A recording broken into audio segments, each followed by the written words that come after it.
All right, so we got the May 2025 developer update, and we got some really good changes. These are all going to be going into PTB tomorrow, and then they'll be coming into the live version of the game sometime next month, probably during the anniversary. So check this out. We got updates to the going next prevention, right? Added a system to identify whether a survivor sacrifices an intentional attempt of going next.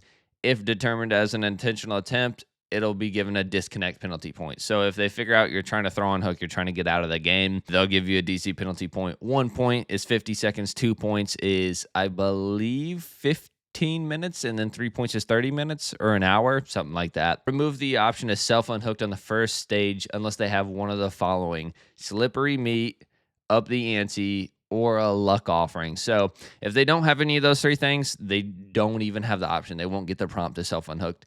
Obviously, you'll still be able to self-unhook if the killer is giving you their anti-phase camp, right? So, but added unlocks the ability to attempt to unhook on a luck offering. So I don't know if one luck offering applies to just the survivor or if it applies to the entire team, right? I still think the luck offering doesn't need that because it increases your luck by like 1%. So it's not very hard to bring a luck offering. People probably got thousands. So anybody who's thinking like, man, I really don't want to play against Legion today, I'm just going to bring a luck offering. It's not very hard at all, right? Survivors no longer instantly killed when they miss 2 struggle skill checks, right? That's when you're in the second phase and the entity claw is trying to stab you. You miss 2 of them. Pause. I didn't mean to do that. That was a little weird. You miss 2 of them, you'd instantly die. And now you'd have to miss like 4 or 5 to drain your timer out completely. So obviously, Deliverance doesn't even need to be said. You're still going to be able to unhook yourself with that, right? Extreme hiding update. Everything's the exact same. They're just reiterating how it works currently. The thing they changed is once a survivor has 3 or more crows, they lose collision with other players. So, that means the killer can't body block him in the corner anymore. They can't body block their teammate anymore. At some point, they said they were going to add an aura to survivors who were hiding. So I don't know where that's at. I guess that's just later, or maybe they just forgot about it. But yeah, blood web spinning improvements. Added an auto blood web button that allows you to set how many levels you want to buy, blood points permitting. So that, I would assume you could just set it to 50. Maybe you could set it to 100. Who knows how high it goes? And you probably just set 50, click the button, and then it just goes and does its thing. So it's not going to be any faster, really. You're just not going to have to click. So you can set it, forget it, take a drink, get something to eat real quick or something while it's buying stuff in the blood web. A little unfortunate. I really wanted to see them give you an option like a priority list, like, okay, I want Glowing Concoction as number 1, Shiny Pin as number 2, Oakheft as number 3. Check mark all 3 of those, and then buy 50 levels, and it'll prioritize those items and add-ons and things like that. But they didn't do that, That's fine, though. This one is the one I care about the most, the Mori update. So update the Mori system so that now it can be activated when 2 or more survivors are dead and one of the following occurs. So the second to last survivor is hooked and on the struggle phase. So that means finally you can hook a survivor. They take their unhook attempts. If you haven't hooked them before, they enter stage 2, and now you can Mori the survivor on the ground immediately instead of having to wait for them to die in the complete entire animation of the entity taking them and clawing them and bringing them into the sky plays out. So now you won't be sitting there awkwardly over a survivor. You'll just be immediately able to kill them, which is really nice. So that should have been done a long time ago. I don't know why that wasn't introduced immediately. We got an an update to map offerings. Those are completely dead now. It's just a flat percentage increase chance. I believe it's 20%. It doesn't say here, but they did say on the live stream. And map offerings no longer stack. And map offerings are going to be secret. I don't think you need to make them secret, but I think it's all right though, just because it's like it's not a fixed percentage chance, right? So it's not like you need to tunnel them out, I guess, really. Spawn rules updates. These are really good, too, as well. Adjusted the following spawn rules. Survivors spawn as close together as possible. Survivors spawn on the same floor when applicable. The killer will not spawn at the center of small maps. So this is actually good, a little good. It's more bad for survivors, but a little good for survivors, too, because now you won't have a killer spawning literally next to you. Everybody's going to start together, really tight, grouped up, and then the killer's going to spawn pretty far away. So yeah, change the name of the shrouds and change some of the things they do. I can't tell what they do, honestly. But we'll have to see when it goes into PTB tomorrow. The Gamma Slider, console players are going to love this one. This is your Gamma Slider right here.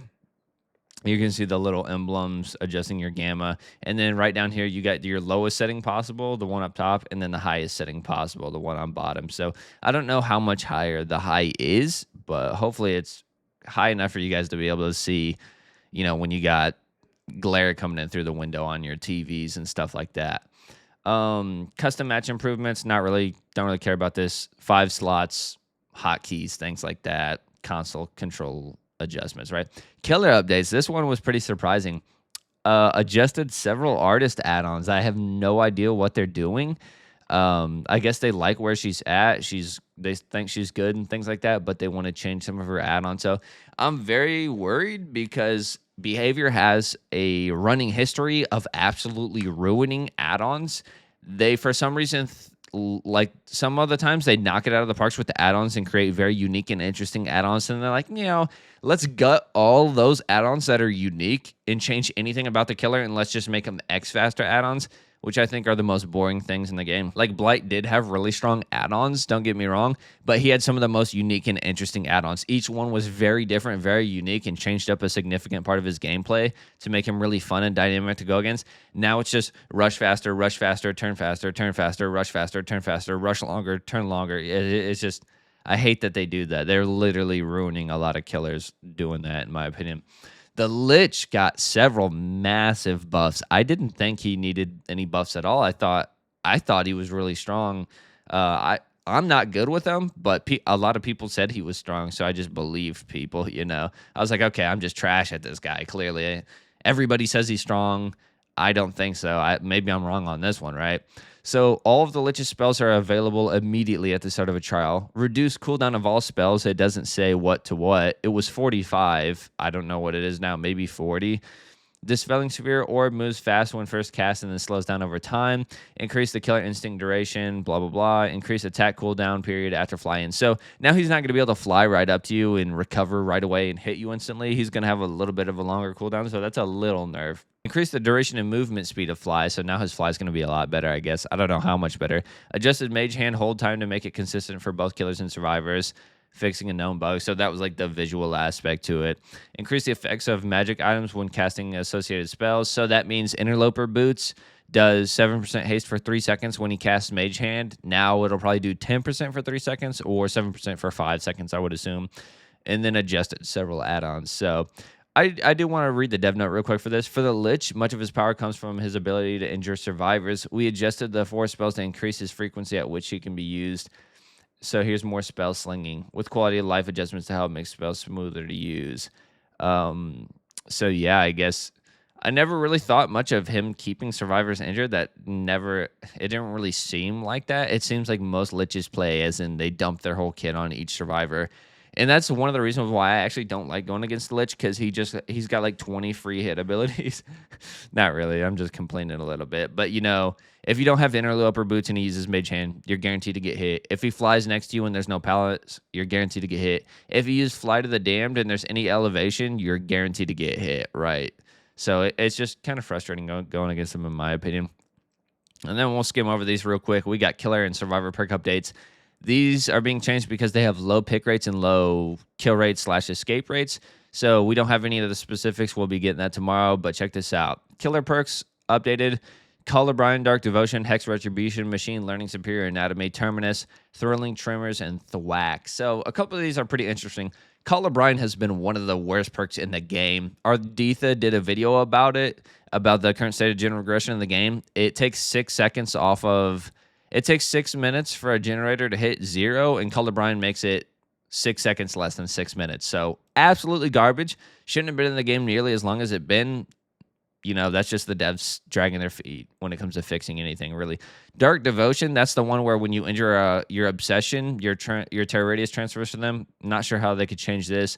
Superior Anatomy is definitely interesting. That's the one where if a survivor vaults, you vault 40% faster. I thought the perk was all right. I didn't think it was awful by any means.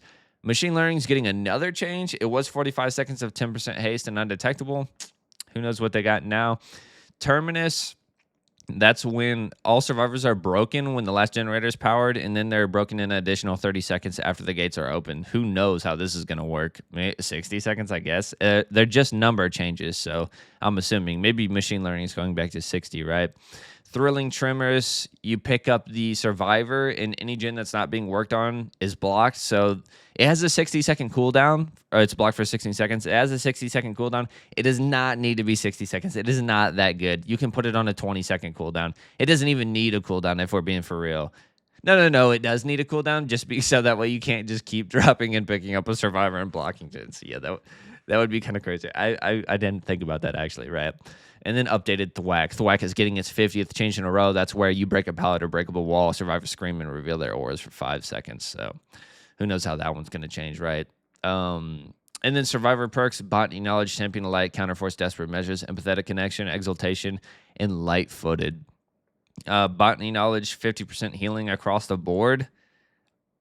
For free, it doesn't need a change at all. It's a really good perk. Just because it's got a low escape rate doesn't mean much. And just because those perks don't have a high kill rate doesn't mean much either. I think superior anatomy doesn't need to be changed. It's fine. What are you going to do? Make it 50% faster vaulting? Maybe. I don't know. But yeah, so yeah, botany knowledge doesn't need to change, but it's getting one anyways. Champion of light doesn't need to change, but it's getting one anyways. Counterforce, it's kind of niche. It's good at eradicating hex builds though.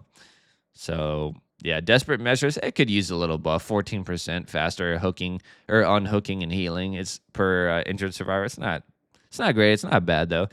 Empathetic connection, that's 30% faster healing and allowing you to see the injured survivors map wide. But yeah, that does it for this one. So we'll see how these go into effect tomorrow on the PTB. Everything on this is coming to the PTB tomorrow except for the go next prevention. The disconnection penalty system's not active on the PTB, so certain facets of the going next prevention. Okay, so it will be on the PTB, but there's no DC penalty on PTB, so you won't really be able to see how it operates. But yeah, that does it for this one. Thanks for watching. Like, comment, subscribe, that good stuff. I'll see you guys in the next one.